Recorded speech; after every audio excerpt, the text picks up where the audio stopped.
आज अमरावतीच्या नागरिकांनी आमच्या रोड शोला जो प्रचंड प्रतिसाद दिला त्यावरनं हे स्पष्ट आहे की या महानगरपालिकेच्या निवडणुकीमध्ये अमरावतीमध्ये भारतीय जनता पक्षाला पूर्ण बहुमत या ठिकाणी मिळणार आहे।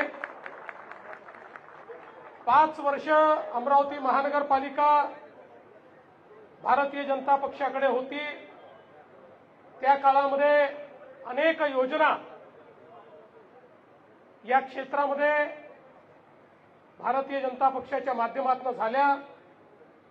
अमृत 2 ची पाणी पुरवठा योजना असेल, 998 कोटी रुपये माननीय मोदीजींच्या अमृत योजनेतून या ठिकाणी मिळाले। रस्ते विकासाला जवळपास 212 कोटी रुपयाचा आराखडा आपण मंजूर केला।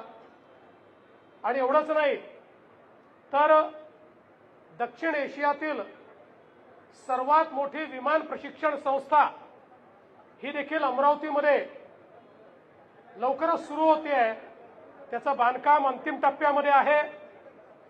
या ठिकाणी वडाळी तलाव पर्यटन विकास असेल, बडनेरा सांस्कृतिक भवन असेल, पीएम ई बस सेवा असेल, वेगवेगळ्या प्रकारचे सौंदर्यीकरण असतील, अशा अनेक गोष्टी रस्त्याच्या, पाण्याच्या, भुयारी गटाराच्या, तलाव सुशोभीकरणाच्या या ठिकाणी भारतीय जनता पक्षाच्या या कारकिर्दीमध्ये आपण केल्या।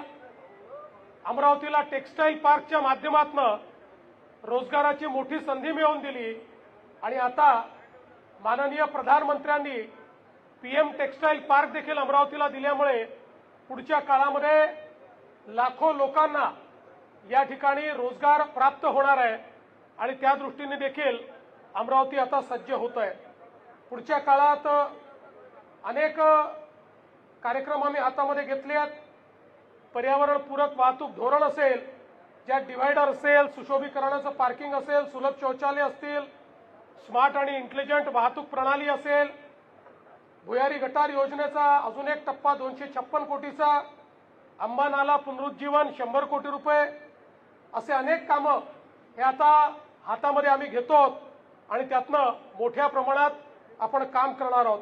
आपल्याला माहिती आहे अंबादेवीचा जो प्रकल्प आहे 200 कोटी रुपयाचा, त्यालाही राज्य सरकारने मान्यता दिलेली आहे।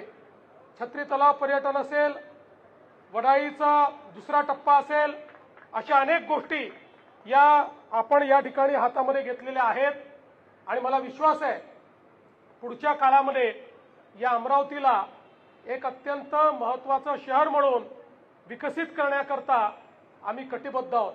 आपल्याला कल्पना आहे की भाऊसाहेब पंजाबराव देशमुखांनी या अमरावतीमध्ये आणि मग पश्चिम विदर्भ आणि विदर्भामध्ये शिवाजी शिक्षण संस्थेच्या माध्यमातून शिक्षणाचा प्रचार आणि प्रसार केला आणि आज अमरावती आणि या परिसरामध्ये मोठ्या प्रमाणात आमची मुलं शिकतायत आणि आमच्या मुलांची इच्छा आहे की अमरावतीमध्ये आयटी देखील आलं पाहिजे।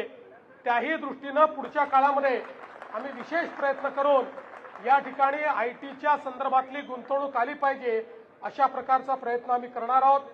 आज खरं म्हणजे मला फार उशीर झालाय कारण मला अकोल्याची सभा करायची आहे आणि एअरपोर्टवरनं 5:30-6 नंतर फ्लाईट तिकडच्या उडणार नाही, त्यामुळे मी अधिक या ठिकाणी बोलणार नाही। पण मी सर्व माध्यम प्रतिनिधींचे मनापासून आभार मानतो की आपण देखील या ठिकाणी थांबलात आणि अमरावतीच्या जनतेला आश्वस्त करू इच्छितो पुन्हा एकदा भारतीय जनता पार्टीवर तुम्ही या ठिकाणी विश्वास दाखवल्यानंतर अमरावतीला या महाराष्ट्रातले एक आधुनिक शहर म्हणून आम्ही तयार करून दाखवू हा विश्वास व्यक्त करतो आणि थांबतो। धन्यवाद।